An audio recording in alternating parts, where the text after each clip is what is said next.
तो अब हमारी वो खोज शुरू हुई कि चलो अगर यहाँ कुछ अलग नहीं हो सकता तो हम क्या अलग कर सकते हैं अपने पापा के लिए। तो कुछ ऑप्शन है जो शायद आप सबने सुने होंगे कि एक लोग सब कहते हैं कि तिब्बत चले जाओ, ट्रेडिशनल मेडिसिन है, उससे ट्रीटमेंट करा लो। धर्मशाला है जो हिमाचल में, उसके पास ये दवा देते हैं जो तिब्बती मॉन्क्स हैं। लेकिन जो मैंने रिव्यूज़ देखे, जो मैंने कुछ केस स्टडी की उनकी, तो मुझे मालूम चला कि ब्लड कैंसर के जो पेशेंट्स हैं शायद उनके लिए वहाँ अच्छे रिजल्ट हैं, प्लस वहाँ डायग्नोसिस काफ़ी अच्छी है। लेकिन डायग्नोसिस तो ऑलरेडी हमारी हो चुकी थी। दूसरा ऑप्शन मिलता है बाबे का मोड़, किसी ने बताया था कि शिमला के पास एक जगह है तो वहाँ पर कोई दवाइयाँ देते हैं, अगेन वहाँ भी मुझे यही पता चला। तीसरा एक कोई होम्योपैथ के व्यक्ति हैं मध्य प्रदेश में, उनका नाम था। अच्छा, एक बात और थी कि पहले जो 2 ऑप्शन मैंने बताए वो इतने एक्सपेंसिव नहीं थे, मतलब वो बहुत अच्छे हैं, मतलब वो लोगों के लिए अच्छा कर रहे हैं और बहुत अच्छी बात है।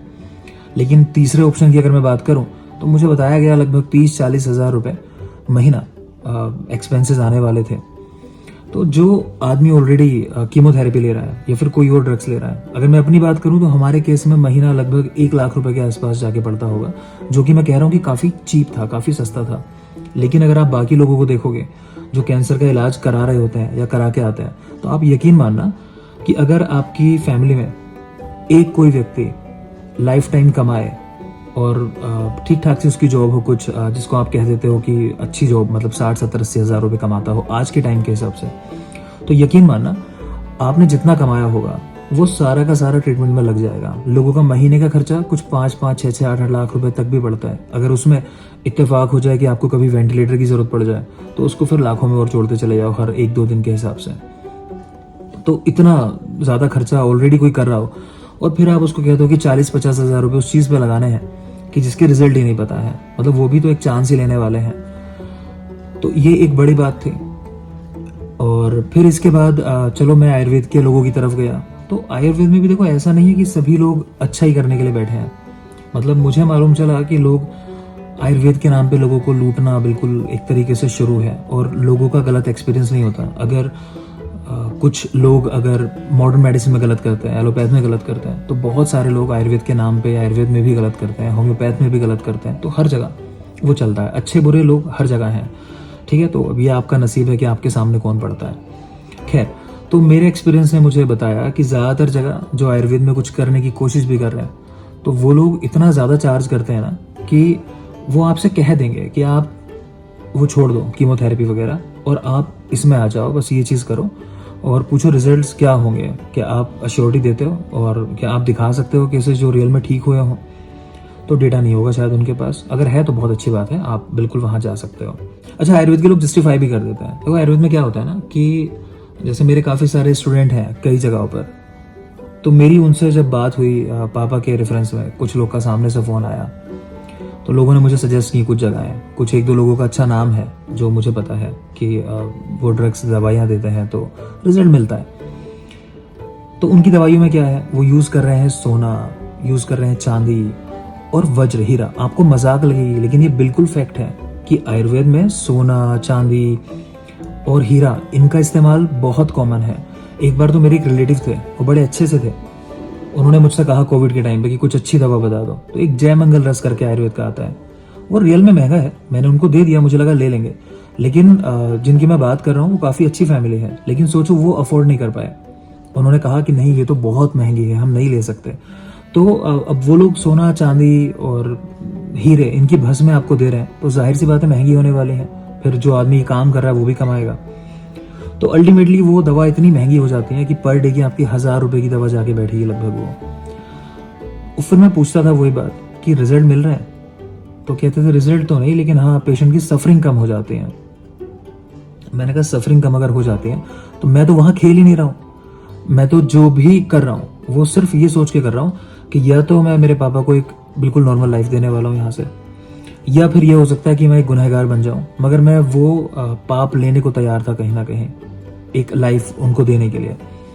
मैंने कहा चलो ट्राई करते हैं, और इसीलिए उस पाप को ही कह लो आप, कहीं ना कहीं वो रिग्रेट मुझे ना हो कभी जीवन में। तो शायद ये भी एक बड़ा कारण था कि हमने साथ साथ कीमोथेरेपी भी चालू रखी, नहीं तो शायद मैं उनको अगर वो घमंडी वाला हो जाता तो शायद मैं सिर्फ आयुर्वेद पे उनको रख देता। तो आज भी मैं ये कह नहीं सकता कि जो हमारे साथ हुआ इसके बाद वो सिर्फ आयुर्वेद से हुआ, सिर्फ होम्योपैथ से हुआ या सिर्फ आयुर्वेद से हुआ, लेकिन हमने सब कुछ किया। खैर वापस आ जाते हैं। तो जब कोई रास्ता ही नहीं था तो मैंने तय किया कि अब हम आयुर्वेद करेंगे। और जैसा मैंने आपसे कहा कि हमने वो ड्रग्स कुछ यूज़ की, हमने शहद का काफ़ी इस्तेमाल किया, हमने गौमूत्र का काफ़ी इस्तेमाल किया। ये चीज़ छोटी लग सकती है सुनने में, लेकिन मैं मानता हूँ कि इन दोनों का अपना इफेक्ट है। शहद हमारी कह लो कि हमारे पास ये लग्जरी थी कि शहद हमको ओरिजिनल मिल गया।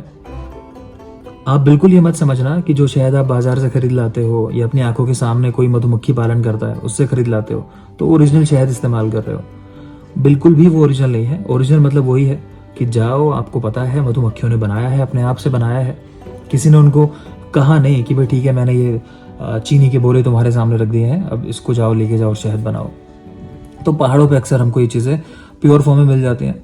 अच्छा, मेरा पुराना घर है गांव में एक, तो हमारे एक कमरे में हमेशा आज भी मिट्टी के बर्तन रखे रहते हैं। तो पहले से ही मधुमक्खियाँ वहाँ अपना घर बनाती हैं। तो वो एक लग्जरी हमारे पास थी कि हमको ओरिजिनल शहद मिल जाता था। ठीक है, अब शहद मिल गया और क्योंकि मैं गांव से जुड़ा हूँ, प्लस जहाँ मैं जॉब करता हूँ ना करेंटली, तो वो रास्ता थोड़ा लंबा है और उसके आसपास इतने सारे पौधे हैं और इत्तेफाकन वो पौधे हैं जो हमें चाहिए थे।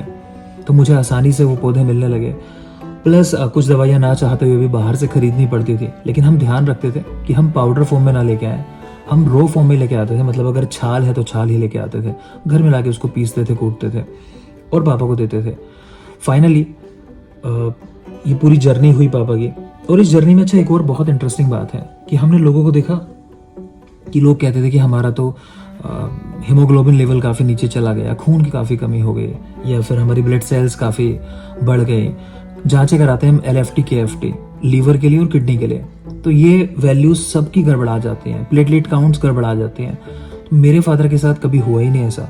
अब ये भी मैं इसको क्रेडिट देता हूँ कहीं ना कहीं आयुर्वेद को ही, कि हम वो सारी चीज़ें इस्तेमाल कर रहे थे कि हमारे लॉजिक से जो ठीक बैठते थे कि देंगे तो फ़ायदा मिलना चाहिए।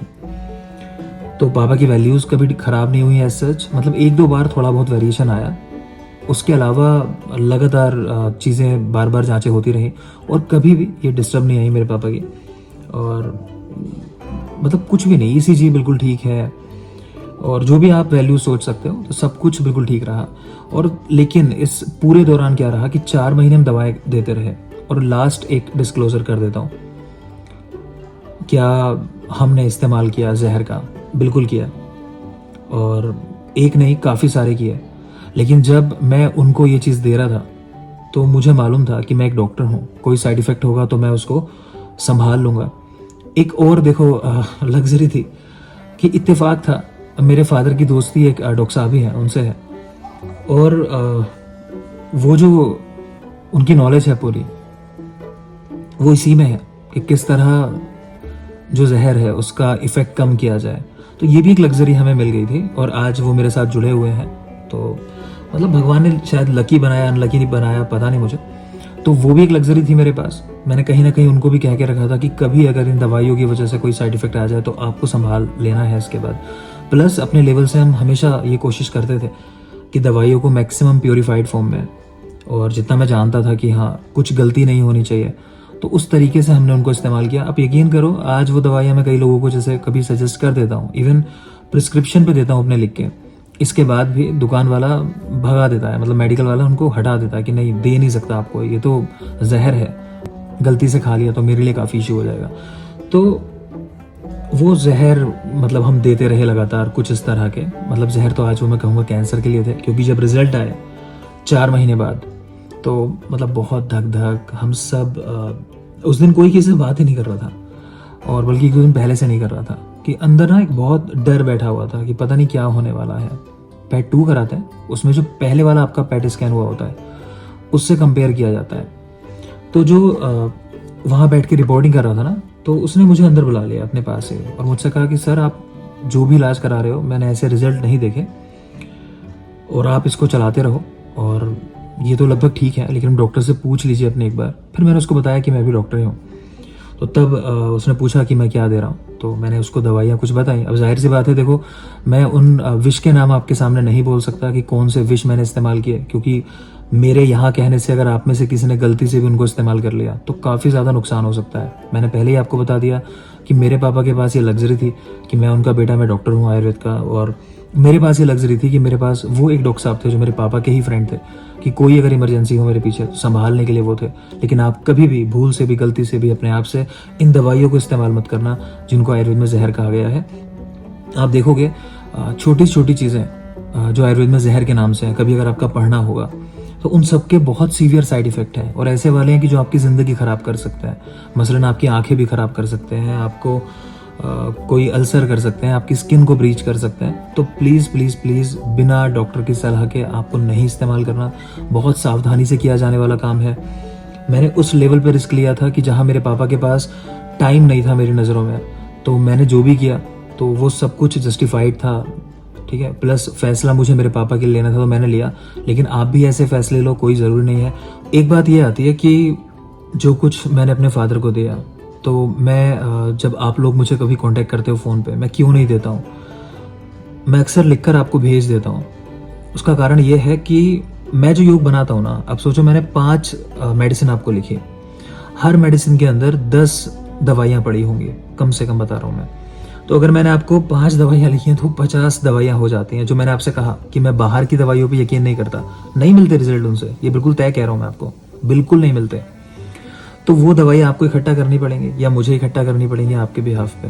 देखो अभी कुछ मैं बड़े स्केल पे चीज़ें नहीं कर रहा हूँ, तो मैं ऐसा नहीं कर सकता कि मैं लाके उनको रख लूँ और वो मेरे पास ख़राब हो जाए, तो मैं फाइनेंशियल लॉस में चला जाऊँगा। किसी किसी के लिए मैंने किया है कि मैंने खुद से इकट्ठा करके दी है उनको, लेकिन बहुत हेक्टिक प्रोसेस होता है। उसको फिर लाना होता है, फिर उसका पाउडर बनाना, आप यकीन मानो पूरा दिन निकल जाता है सिर्फ एक पेशेंट की दवा बनाने के लिए, और बाकी जो डिस्टर्ब होते हो वो तो होते ही होते हो।